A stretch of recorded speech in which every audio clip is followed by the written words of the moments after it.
Hello there, my name's Dax Pandey and I'm the lead developer on Gaea. And today I'm going to talk about something that's very close to my heart, procedural biomes. You may have already seen this video, the wipe. This is the new splash image on our website and it's kind of like our new hero image. We wanted it to capture the spirit of what we think of when we think of different terrains, different environments.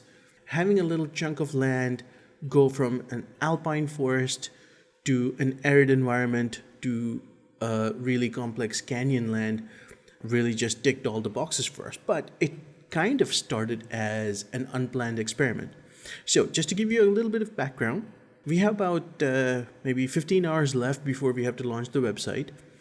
Other things have taken up so much time, including actually making the 1.3.2 update for Gaea, that we really haven't had time to create the new hero image. So I sat down with just a basic idea in mind. Let's just have something that has a great mountain, some forests, a bit of water, just bring all the elements together, make it look good. However, it felt lacking and I just figured, okay, I'll just start doodling and see what comes up.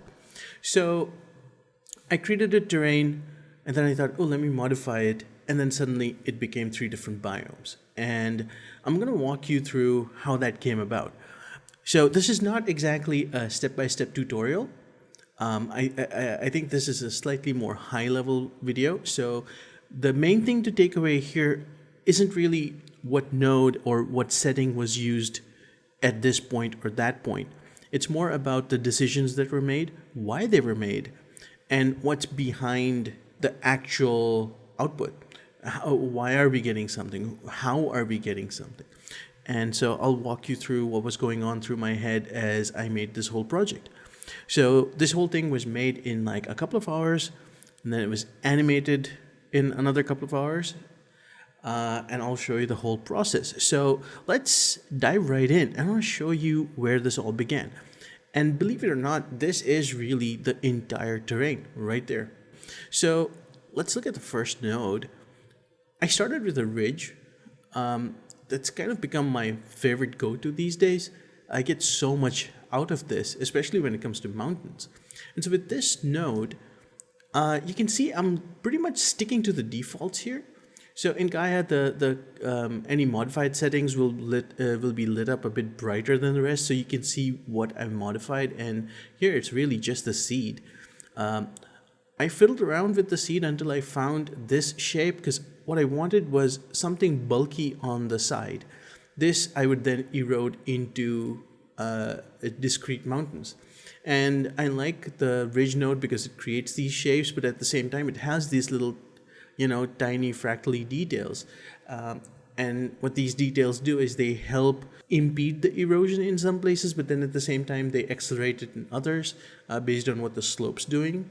And because of that, you get really interesting shapes. So anyways, this was pretty good, but I didn't want this to be too imposing. I didn't want this to be some giant hero mountain. I just wanted it to be a somewhat nondescript environment.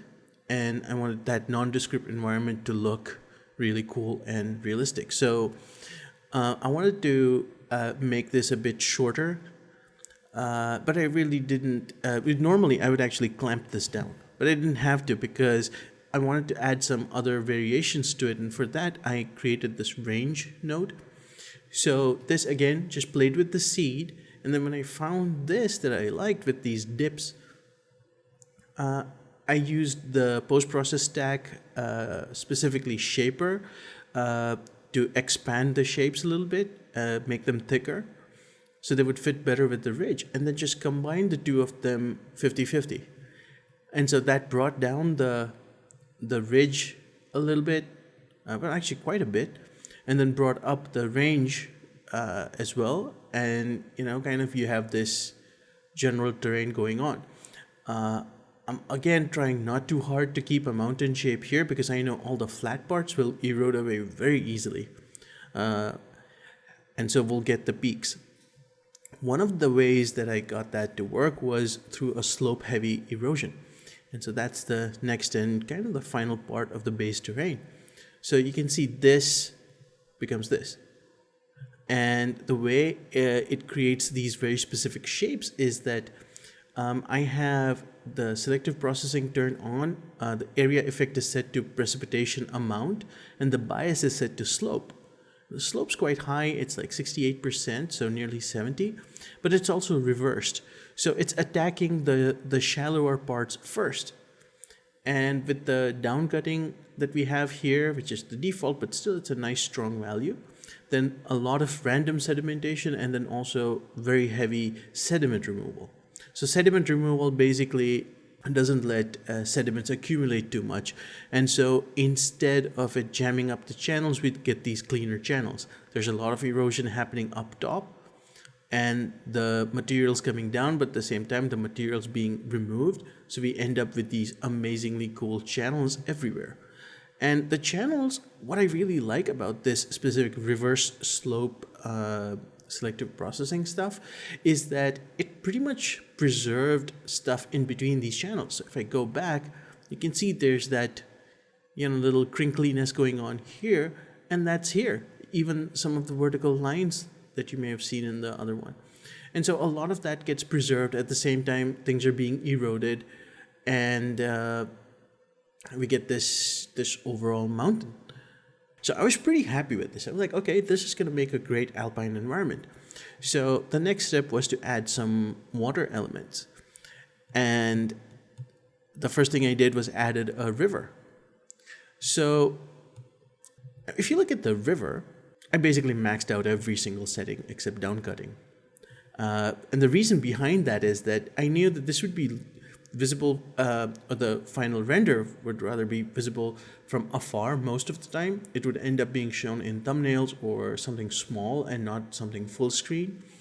Even in the video, it's kind of like a background element on the website. So I wanted the rivers to be very visible because otherwise they're thin and they'll get lost. So with everything at maximum, you get these amazingly strong rivers. I love the river simulation in Gaea because it's very natural and you don't really have to work hard at it. I mean, here I didn't really work at all. I just set everything to max and the simulation worked so well.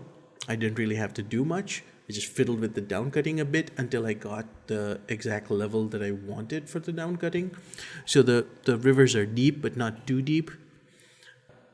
And the drainage network looks pretty cool. You have all these beautiful rivers coming down from the right furrows at the channels, and then they can combine into this nice big river here. And we have some stuff going on here and here, which is also pretty cool. So that looked good. And this is when the terrain got its character. If you look at what I have here now, that's pretty cool. And with the right composition, I could do a bunch of stuff with these mountains. But again, those would be just mountain focused. The terrain by itself, it's just okay. It's just another terrain with some pretty nice erosion. But then you add this river and it has character. Now, taking it to the next step was obvious. If we have these great rivers and it's a mountain with these valley portions down here, then it should probably turn into a lake. So I ended up adding a lake node. And here I had to try and get the precipitation down. By default, I think it's about 10, but I went all the way down to 1 just so it wouldn't make really large lakes. Because here, there's so much catchment area. Everything just comes down here and it just fills up. So I don't want that happening. But this lower amount now, they're basically filling up the river system and then going out, like it's flooding everything almost. And so that gives us a very nice large lake here and a bunch of peripheral lakes up here and here. And so the rest of this is just masking. We'll come back to that in a little bit. So with this, the general terrain was complete. All it needed was a bit of vegetation. So let's jump ahead a bit. And you can see I have organized the whole graph into different clusters, and they all deal with just one thing. Now, usually I would separate them into different graph tabs up here, But just so you can see the relationship between everything better and also get an idea of the relative size of the different portions of the graph, I've kept them all in one place. So taking the lake output, I created an arboreal node. So it would grow these nice conifers. And you can see here we have low flow, which is important here in this specific context because I'm telling it to avoid flowing water. So I didn't want too much flowing water because, as I said before, great slopes, which means there's a lot of flow coming down here. And I want the trees to avoid any flowing areas. So kind of got the balance between the two by doing this. I also reduced the consolidate flow value a bit. And of course, to compensate on the other side, I have wild growth. So the growth isn't being just cut off in large flow networks. And then the rest is just matching the altitude and the slope so that it doesn't grow too far and grows only where I want it to in the valley area and not the mountain. And then very high patch and chaos values. So that kind of keeps the borders, chaotic and natural looking. However, there's also a great influence from the death mask. And so that cluster I told you about down here, that's kind of what we're making. So the first one up here, that's just a water mask. That's just combining the lake and the river output. So I take the river depth and pass it through an FX node, which does auto level and log, which gives us this nice mask for the whole river system. And then combine that with the lakes and you get this. So this is the boundary of the water. We'll use this for blending color maps later. And I should right click and pin this as the underlay so we can see these maps properly. The second is the water depth, and to make that, you take the depth auto leveled from the lake node, and then the same for the rivers, and then you blend the two together using max and then fiddle with the ratio until you get something like this. Now I know that the river is really visible here, and that's probably because I have it equalized to brighten up everything somewhat evenly. But I'm not too worried about this because the way we're going to set up the water, only the edges will have lighter colors and the rest will be just a single dark color. So you'll see that in a moment. But this is still not the depth mask, or rather the death mask. This is the depth mask, but not the death mask. Okay, say that 5 times, jeez. So we take the river mask, this one, and then I feed it to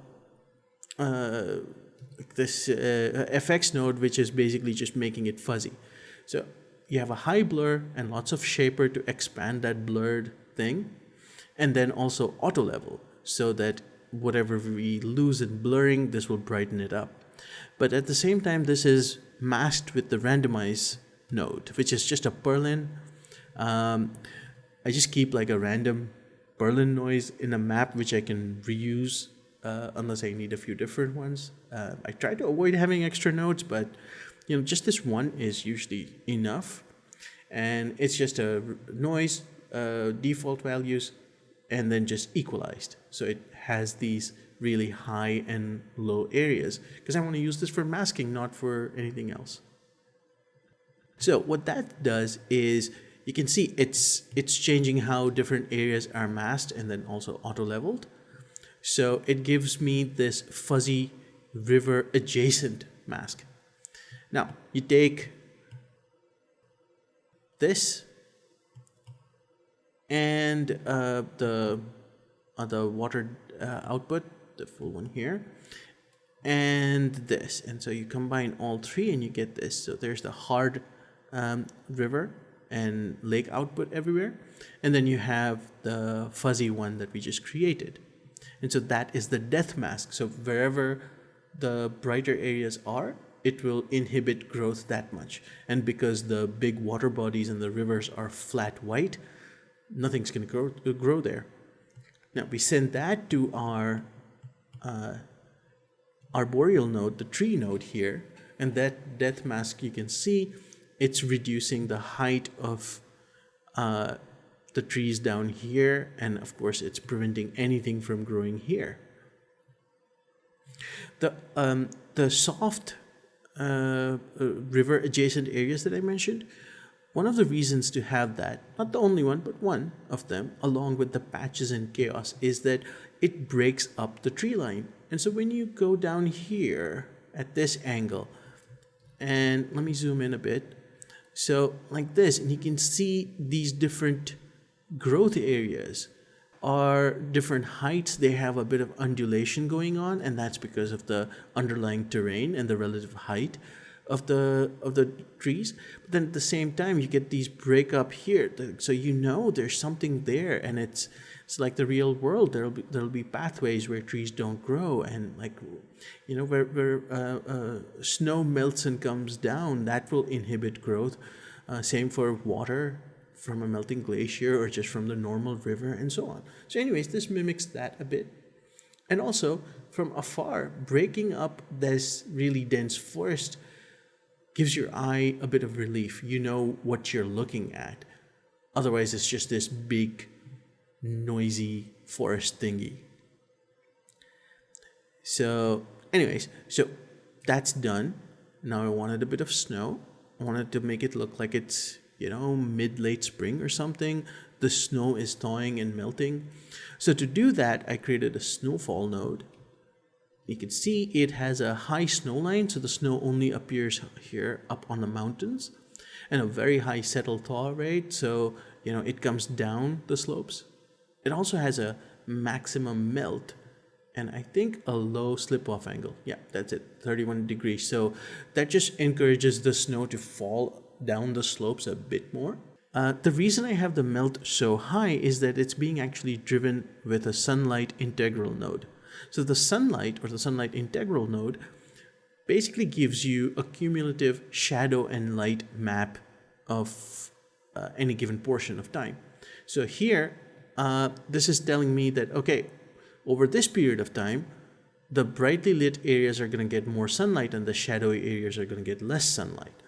And I fiddled with the north direction just so I could get this slope to be lit up. North is arbitrary here anyways, who cares? As long as it's consistent everywhere. North can be wherever you want. So with that feeding into the melt, you can see that the sunlit portions are melting completely, whereas the ones in shadow, they still haven't melted away, and we still get some of these cool snow drifts coming down. And even this relatively low resolution, you can see that the shapes here from the melt are very interesting, and it gives that snow you know, a bit of life. You know, it's not just just white goo everywhere. This is snow, and it's following the terrain. It's affected by the physics. It's affected by the weather. And so with that snow simulation, we get kind of like the little, if you pardon the pun, the icing on top. Now, the next step, and kind of like the final step, is to grow a bit of a low-lying ground cover or shrubs or something like that. We have lots of big trees, and I want to break that up a little bit. Later, it's going to be mainly through color, but also through shape. And so we add the final arboreal node, which is shrubs. And the shrubs, I know I can choose the shrubs model here, but I actually, or the type rather, but I chose the broadleaf just because I knew I could control it and make it look shrub-like. And so you can see here, it's still wild, but instead of avoiding water, it's now seeking water. And the water flows are very, very high, also consolidated, which means fewer individual streams everywhere, and then concentrating more towards the larger stream. So it's river friendly, and so it's growing more near the existing rivers. The rest is just altitude and slope fiddling, a little bit of chaos. The main stuff comes from this thing's death mask, which is not the death mask from before, but rather a version of it. So you take the original death mask and you invert it, so you get this. So now everything's growing in the water and nowhere else, which is silly. But when you combine that with the water mask, like so, you get the white areas are where the existing forests are, because we use that mask, or the inverted version of that mask, to grow that. Now we're inverting it so that we don't want anything growing where the other forests are, because we don't want the different ecosystems, or rather the populations colliding. We want a little bit of overlap, but not too much. Now, the arboreal node can figure it out on its own, but because we have blurry patches in the other depth mask, there may be a bit too much overlap, and we may lose some of the first trees. Well, not lose, but they won't be visually distinct enough. So anyways, now that we combine it with the water mask, what's happening is these dark patches near the river, those are the only places where these shrubs will grow. And so if I go back to this, you can see that's exactly what's happening. And we get these somewhat random growth patterns everywhere. So that is kind of the just that extra hint that we want to have the viewer's mind extrapolate into thinking, okay, there's this extra kind of vegetation everywhere. So our terrain is now done. This is the first biome and we're ready, but we need a texture for this. That's kind of where like a lot of the work went. Well, at least most of the nodes did, if not the work. So first, I start like how I always start, with a texture node. And the texture node is, well, it's default really. It just gave me a random seed and I'm happy with it. I don't try to have multiple texture nodes. I'm not trying to create too many variations, because I believe in having the variations come from the sat maps and not from the actual texture. Because, I mean, yeah, you can do a bunch of things, but for something so simple, I don't think an overly elaborate texture is needed, because nature doesn't tend to be overly elaborate. You just get some great details along the way, and that's it. So anyways, so I have this texture, and then I add a sat map, and I go straight to my favorite sat map. And if you don't believe me, you can see I have saved this as my favorite, literally. And that is map number 0176 in the Rocky library. This is kind of like a magic map. It fits almost any environment. And so I biased it towards the grays, so you can see we're getting the gray portions more than these warmer ones. And I think this makes a nice granity, rocky mountain color map. Sorry, I ran out of synonyms. Okay, so we have this great looking base map, and I still want to give it a little bit of something extra. So like, you know, real mountains have different kinds of minerals that spill through on the slopes. And I wanted to have that kind of a feeling here. So I created a second sat map, and I wanted something very different, something visually distinctive from this gray map, even though it's my favorite. So I created a second sat map, and I made it 0176 again. But this time all I had to do was drag this to the positive side in the bias. And now it's warmer. It still has some, you know, lighter patches here and there, but it's warmer. It looks like it's, you know, maybe iron ore or something like that. And so this reddish tinge, while it is distinctively different from the gray granite stuff that we are looking at here, they still originate from the same one. And so blending them together is much easier. And that's why you'll also find that, like if you look at 173 and 174, and even 175, they're kind of from the same region. And while they're not exactly the same, they are close enough that you can merge them in different ways and they will feel like they belong. So we have both our sat maps, the gray one and this red one, and we combine them. And to do that, I didn't want to do just a flat combination. I wanted it, like I said, like minerals flowing down the slope. And to do that, we needed mutant yogurt, and that's the snowfall node. Now, this is one of the deceptively sophisticated simulations that we have. It doesn't have too many controls like erosion or something else, but it still does a fantastic job and is so flexible. And so what I did here is, the first thing I did was actually just turn off slip off angle, or rather pull it down all the way to 0. That means all the snow is slipping off and falling down the slopes. And then the adhesion of the snow is just 1. Usually it's double digits. It helps the snow stick to the surfaces. But here it's of course falling down. On top of that, you have a very high settle and thaw value. So everything is basically just telling the snow to come down slope. It's also not letting it form into clumps of any kind. And so basically what we have is mutant yogurt. And this mutant yogurt, or the technical name goop, can be used as a texturing device. So we take the depth of this, which looks quite beautiful, and then I've auto-leveled, logarithmically scaled, and equalized. Spared no expense, did everything. Wanted it to be nice and white and bright, but it also tapers out towards the edges because we're using the depth and not the hard mask. And we also get a little bit of control, so you could use shaper in between to kind of spread out or bring in the faded edges. Anyways, so once this is made bright, like so, in the post-process stack, I've turned on displacement with a somewhat low scale. And so what it does is takes that, very terrain-specific snow flows and kind of adds a little bit of randomness to it, because we don't want it to be completely in sync with the terrain. And so that makes a great mask, and we take that to blend this and this together, and we get this. So you have some iron ore spillage going on here and there, but then the rest of the terrain looks pretty much like it did before.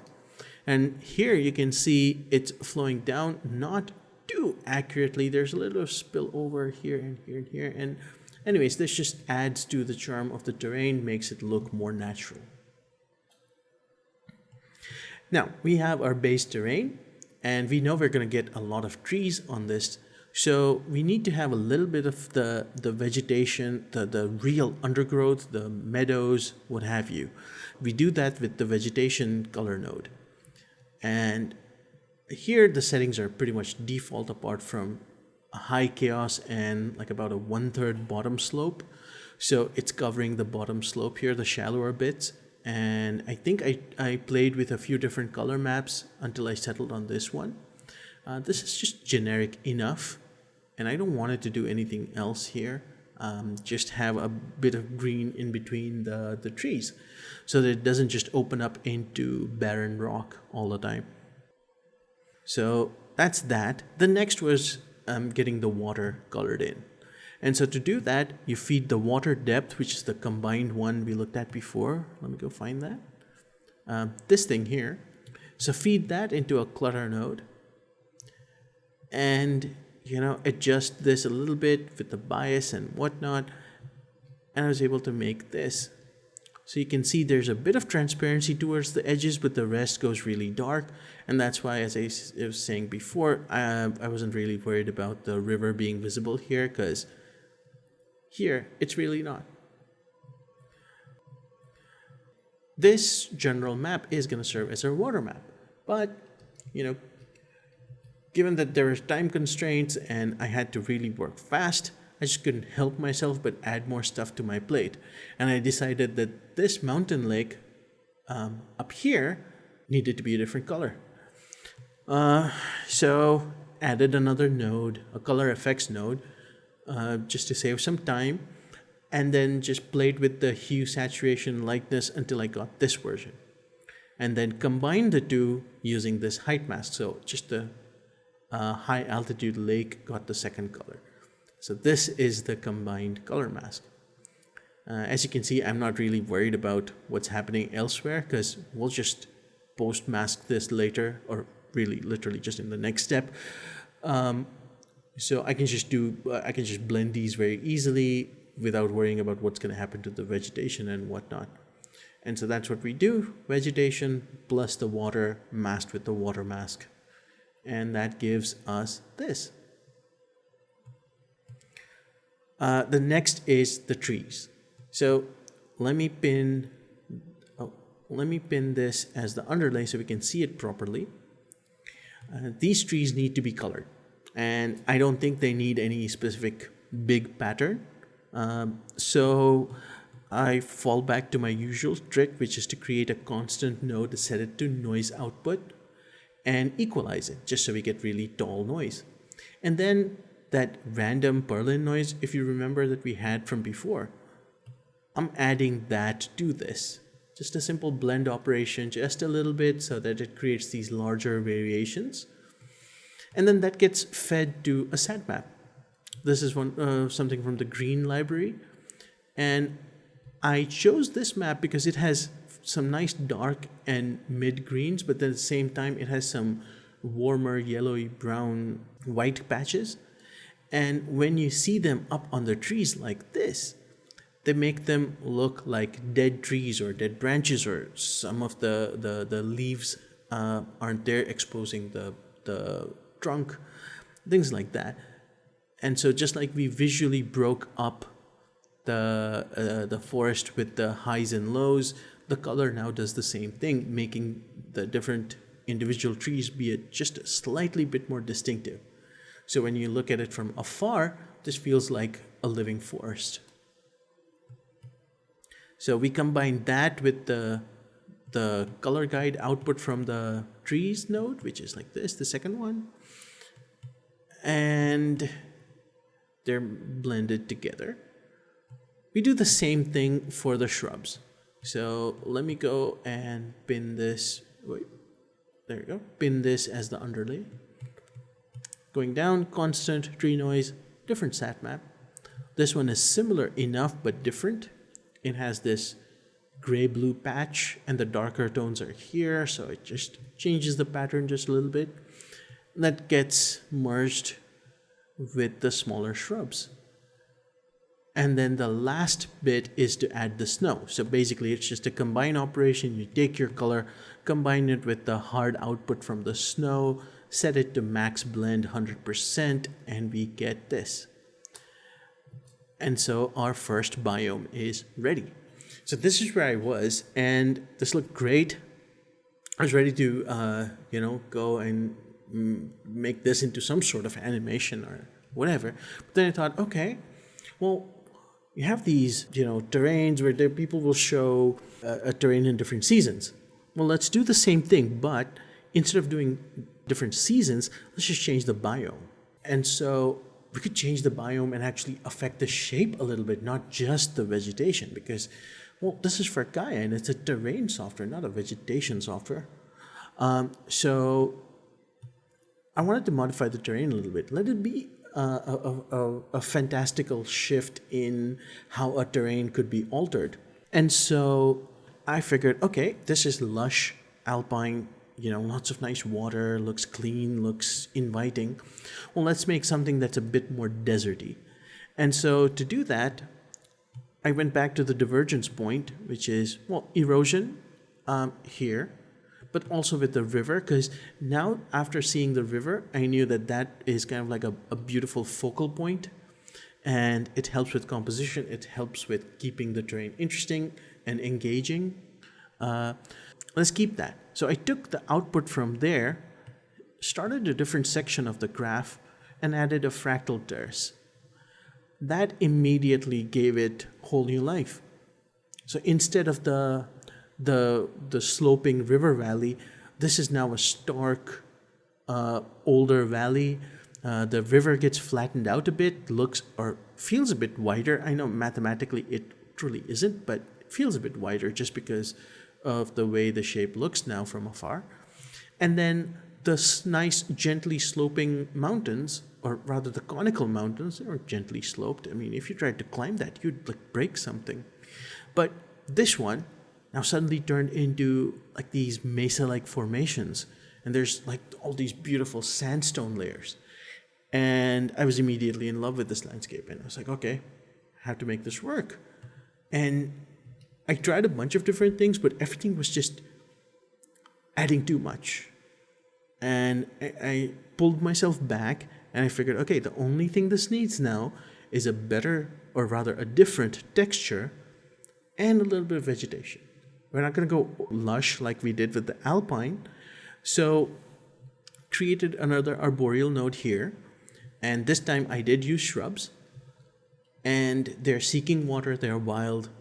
Most of this is just defaults except altitude because I didn't want them growing out of this valley. And then it's a bit of patchiness and a lot of chaos. There's also the river mask from before.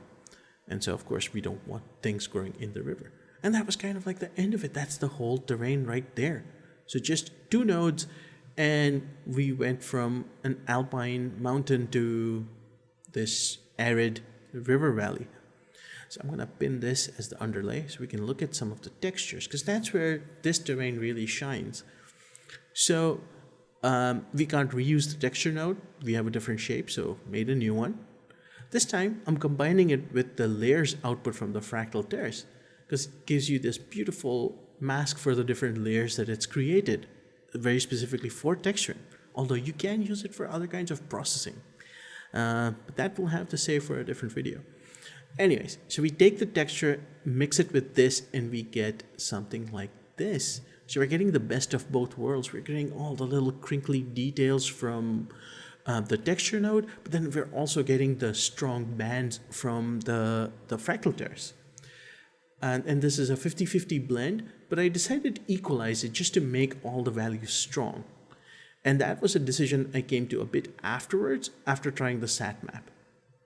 And so, okay, the sat map, so now that's key. And, you know, my beautiful 176 was already used. We want to make this terrain look different, so I had to find a different one. And of course, there's so many great maps in here that I knew I would be able to find something that makes this a true, like an arid desert valley-like situation. And so naturally, I went to a 176, because that is the best map out there. And as you can see, it looks dramatically different from what it looked like in the previous biome. And that's because this time it's using its full range. Before we had shifted either to the gray side or the warm side, but here it can use almost the full gamut. And I have a little bit of bias towards the warmer side, just so I can have this top layer be fully brown. And so because of the bands, we now have very distinct layering, and that's accentuated by the colors. So if you miss it just by the shape of it, the colors really drive it home. As an added bonus, there's some nice separation of the shapes down here in the valley, and it just really sells the whole believability of this. We already have our water done before, so there's no need to do it again. So we can just combine it with the water clut that we did before, and we have the same mask. So we do that, and we get this. And then we just need a bit of tree noise. So for that, we already have the tree noise from before. This stuff down here. Feed that to a new sat map. And I chose this really dark green library map because the terrain is quite bright, and I wanted the vegetation to pop and show up even from afar. And so these darker patches really help show it off. Beyond that, it's nothing really special. And that is the second biome. It's quite compact. And then I was ready for a third one. I actually should have stopped here. I could animate it from one to the other. God, animation was going to be a whole different nightmare, but that's neither here nor there. But I couldn't stop myself, and so I started working on a third one. This one also starts with erosion, and this time it doesn't use the river at all. So we take our the erosion output. So again, going back, nice, sharp, somewhat conical mountains. And then with Shaper, we buff them up. And I'm not using the Shaper in the FX node or the post-process stack Shaper. This is the full Shaper node because it has the local effect option. And with that, it buffs up the shapes locally instead of the whole terrain at once, which would make me lose a lot of these flow structures. And I really wanted to have them. So with those preserved, yet the terrain fattened up, I added a thermal shaper pass to mimic thermal erosion without actually going through thermal erosion, because I wanted this to be a fast render. And also, I wasn't going to get really detailed with it, because the next couple of steps would ruin anything that thermal erosion would actually create. I just wanted heat-fused rock shapes. So with this, you can see it's already starting to take on a very distinct look. It's very different from the other two. And to make that more apparent, I used crumble. Now, crumble is a kind of like a somewhat fake erosion of sorts. Well, fake in the sense that it will eat away at your terrain, but it won't generate debris or sediments or anything. So here it's eating from the outside in, and instead of the normal erosion, which would go downslope and also deposit stuff here and there. So here you can see it's eaten away this whole chunk of this mountainside. Same for here and here and here and here and so many places. And because of that, we now have this very different looking terrain. And it's not so featureless like before. So this made it somewhat featureless, and this starts bringing personality back to the terrain. Once we have this, I knew that I wanted to have hoodoos. Hoodoos are like these tall, almost pillar-like rock formations that you can find in the US Southwest. And I saw a lot of them when we were down there researching terrains a bunch of years ago. So I really wanted to have that, and there's nothing specific to make that in Gaea. But I kind of had this idea in my head that I could repurpose rocks to make hoodoos. And the way to do it also lets me show you a technique that I'm very fond of, which is if you're making superficial detail, and superficial in this case means it's not going to alter the entire structure of the terrain. So if you're going to do stuff like that, you may be better off doing it separately in a different graph and then bringing it onto this terrain using add or insert or embed or one of these modes. So that's exactly what I did here. So we start with rock noise, and you can see this looks a bit different from the normal rock noise that you can find in Gaea 1.3.2 and later. So the main difference is that I have very high size but very low density, and a couple of octaves so we get larger and smaller rocks. Then in the post-process stack, I turned on the multiplier and multiplied the height 3 times. So that makes these really superficial rocks into actual physical structures. So, or at least structures that matter. And the other reason is to make them taller so that I can apply different kinds of processing on it and then flatten them down later if needed. Here though, we're going to go taller and taller, and this is good enough. If we stretch them too much, they won't look that good either. So after a bit of experimentation, I found that 3 times the height is a good balance. So then I applied recurve, which immediately changed these sharp rocks into these soft, puffy little things. And they don't exactly look like rocks. Maybe some of them do, but not all of them. And the way to turn them into sandstone rock formations is to add fractal terracing to this. And so here you can see it's starting to resemble large sandstone rock formations. There's a gradient that's been clamped and displaced, and that's feeding the modulation of the fractal terrace, so the terraces aren't horizontal and uniform. You can see here and here that they have a gentle upward curve to them, or rather a slant to them. And so here you can now see the giant field of rocks that we have created. So time to embed them into the main terrain. And we do that, we combine the crumble and this, and I chose the embed mode, which is kind of like a height preserving mode that can transpose details from one to the other. And that's what it does here. You'll notice this is masked. So I'm trying to do this only in the lower valley, but not everywhere. Oh, and I should move I'll move the pinned underlay here so we can see the masks better. It was still using the previous biome. That's why you could see the river. So there, this is the only portion where I wanted all these hoodoos to show up. And then The next step was to do something similar to the mountain tops, because right now they're pretty smooth. And while that's cool, and it does create a nice silhouette because all the smaller shapes are down here, it's too indistinct. And I wanted to have a bit more, well, just shapes and stuff. So like we did with the rock noise, I created a rocky node, just defaults, didn't care what it was. I just needed a bunch of stuff to break up the main mountain with.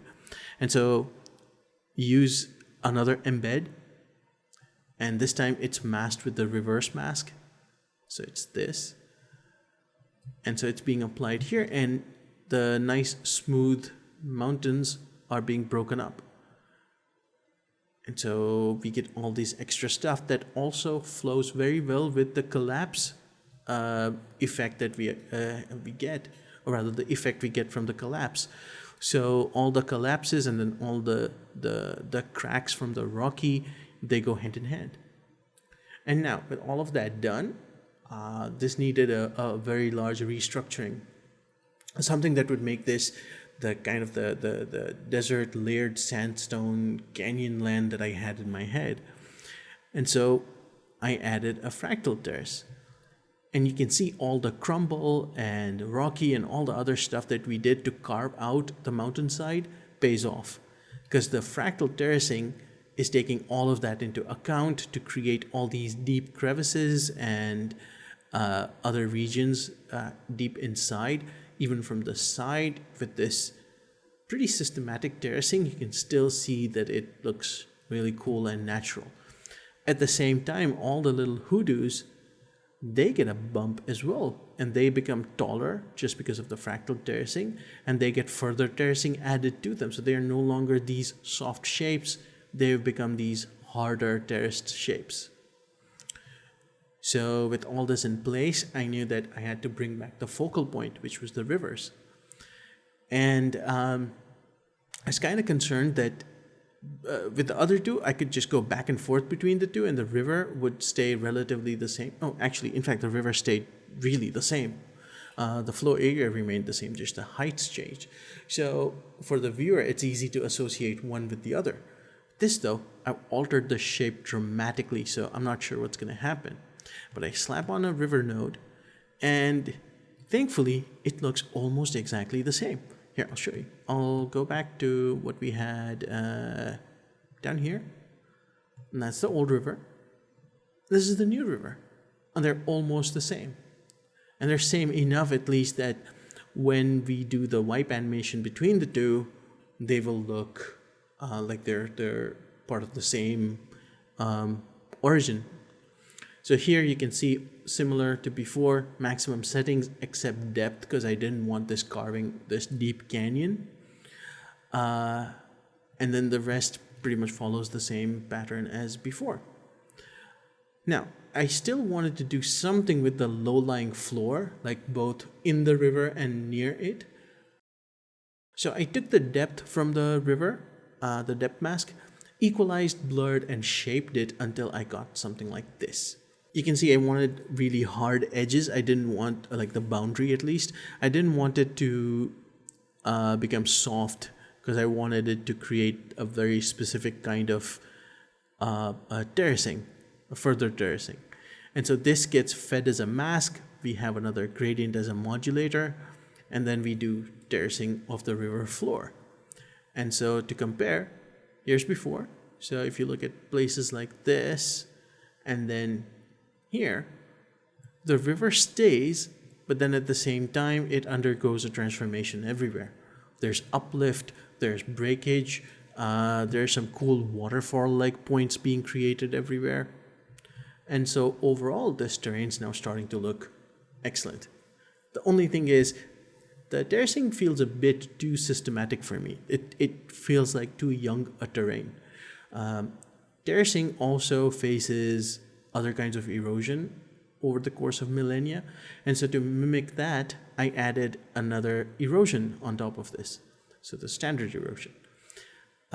Pretty similar to before, precipitation amount for selective processing, slope bias that's reversed, although this time it's a bit higher. So it's targeting the shallowest areas even more.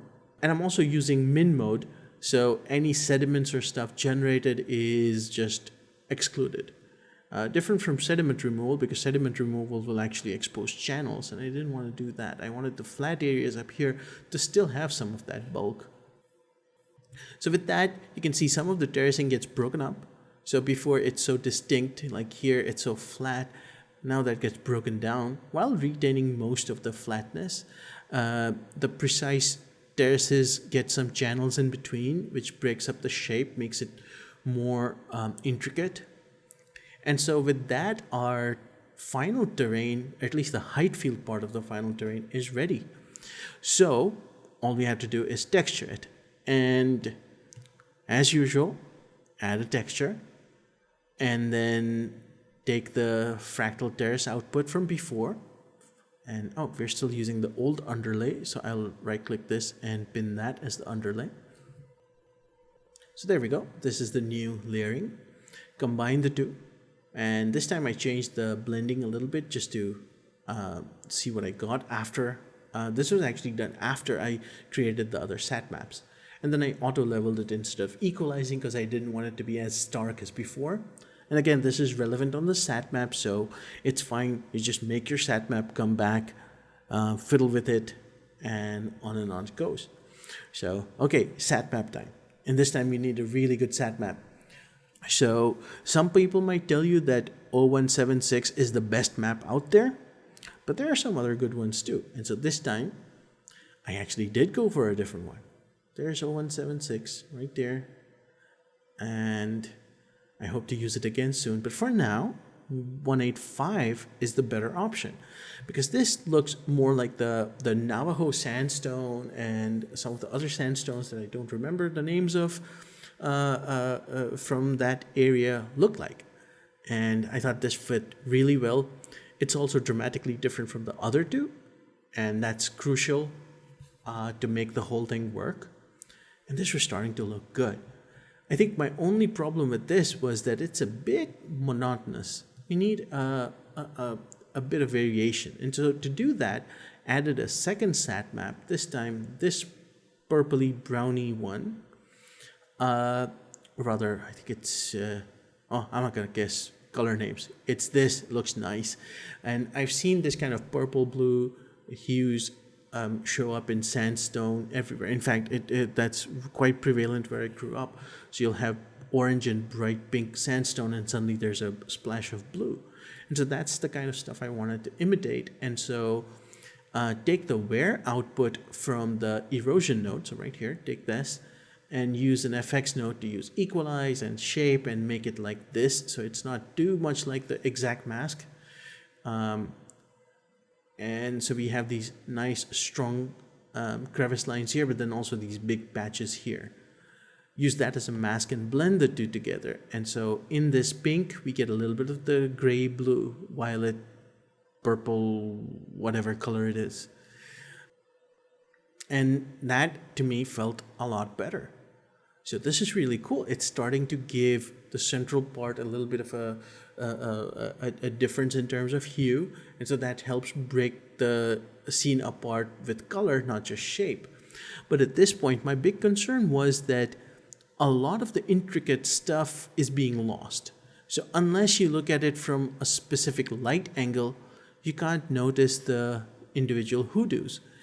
This is a problem because I really want them to be visible. I went back to an old trick. There's actually a video on this on our YouTube channel about weathering. And so I went to sat map number 117, which is very specifically designed to create these highlights.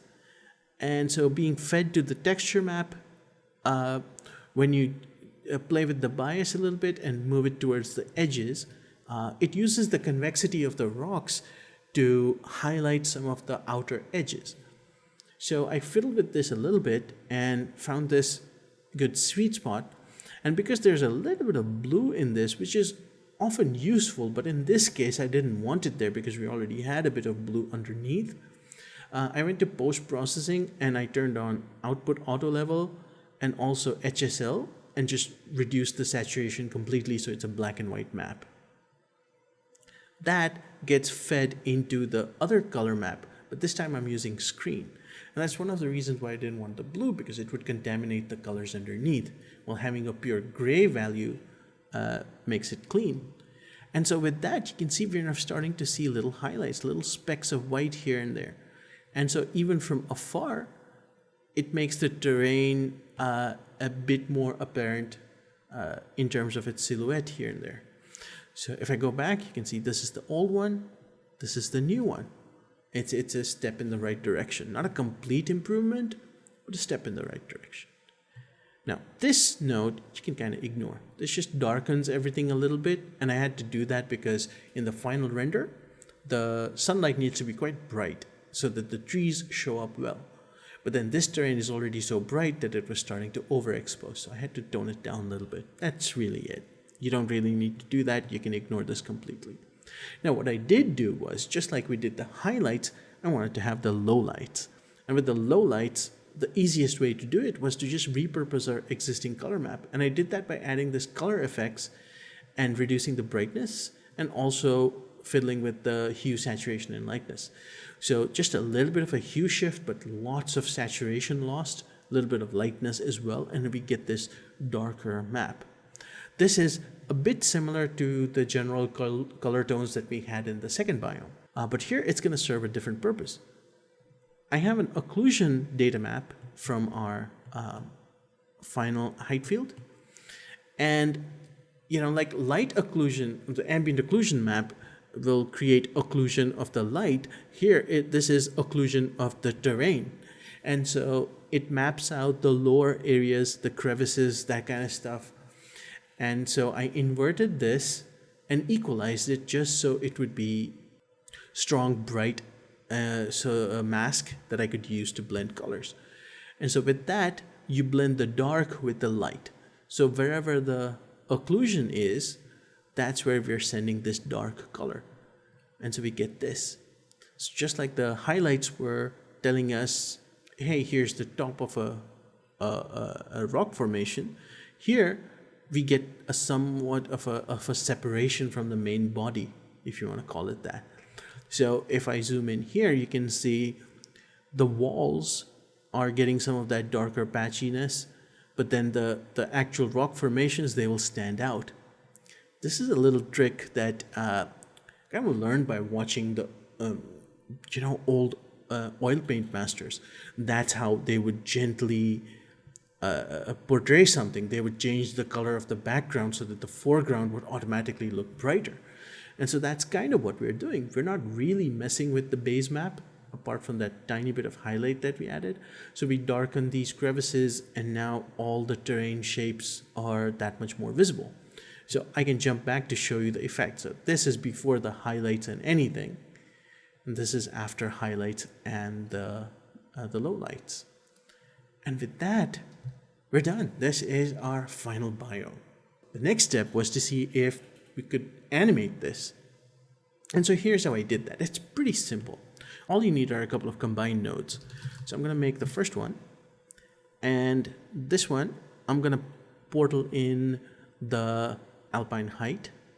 And then in the second one, I'm going to bring in the Arid height. Let's create a second combined node. And then do the same for the colors for both. So portal, Alpine color, and then the same for the Arid color. Now, at this point, let me take a moment and annoy you with something that I know most artists don't like. I can't stress this enough. Start naming your nodes, especially when you have something complex like this. It's always a good habit to start naming your nodes and name them as early as possible for a couple of reasons. One is that it forces you to think of what this node's going to mean. Don't just name it, any random thing. So here I call this a water mask, and we know that this is going to be a water mask that we're going to use in many places. Same for the depth. And then in other places when it's significant, like here, which is the endpoint of our second biome, I called it the Arid height. And then similar things for other places in the graph. So anyways, and it's a good habit to develop, and start practicing with that as much as you can, and it should become part of your normal workflow. Anyways, okay, so here I have a combine. I'm going to set this to 100%, and then I'm going to do the same here. And I'm going to mix these two. The reason I'm mixing this two is if there's an update in the graph, I would have to update both of these. But if they're combined and I pin this, then they have to update themselves. If you don't know what that means, really don't worry about this. This is just me being lazy. So, wait, I'm not going to pin this just yet. We need our wipe. To create the wipe, I'm going to make a gradient, like so. And I am going to add a bit of displacement to it, like so. And then I'm going to add an abs node. So this is basically just a threshold operation. So at 50%, you can see it's creating this. It's a very nice hard mask. This is 100% white. This is 100% black. So you get a very clean mask. And I will now feed it to both our combined nodes. So when I go to the final one, we get this. If I press F and pin this node, I can go back to the abs, and if I change the threshold, it changes like this. And let's say I don't want the Arid, I want the other one, the canyon. So I'll go portal, and I'll go canyon height, and then instead of the color, I'll go, or the Arid color, I'll go canyon color. And we get this. So that's really how you can blend two different environments together.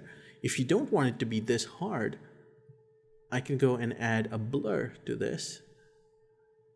You can see there's a soft a blending happening at the edges. The other thing, if you want to get weird about it, is I can add a warp to this. Let me look at that.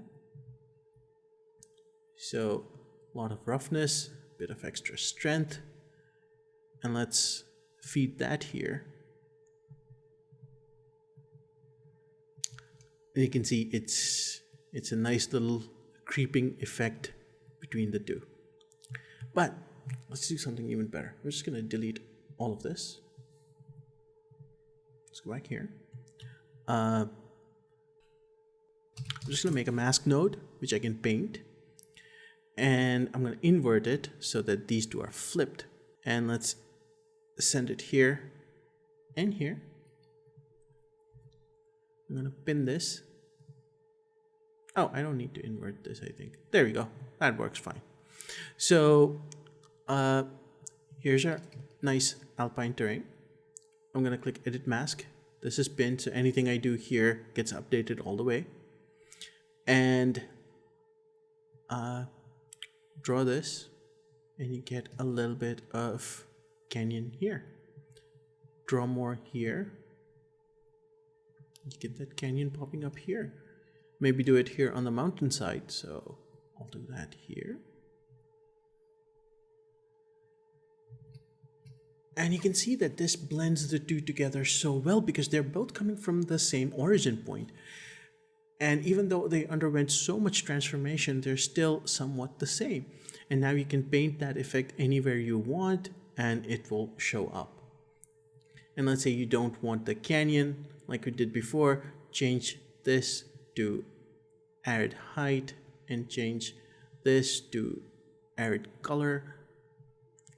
We suddenly have this. This actually looks, let me close that. This actually looks quite believable. Just need to tweak the vegetation a little bit and this could work. So there you have it. Now we can use this technique and the other techniques that you saw to create elaborate environments. You can paint any effect, just make two different versions and then blend them together later. And you can do that with entire biomes as well, like you just saw. So have fun.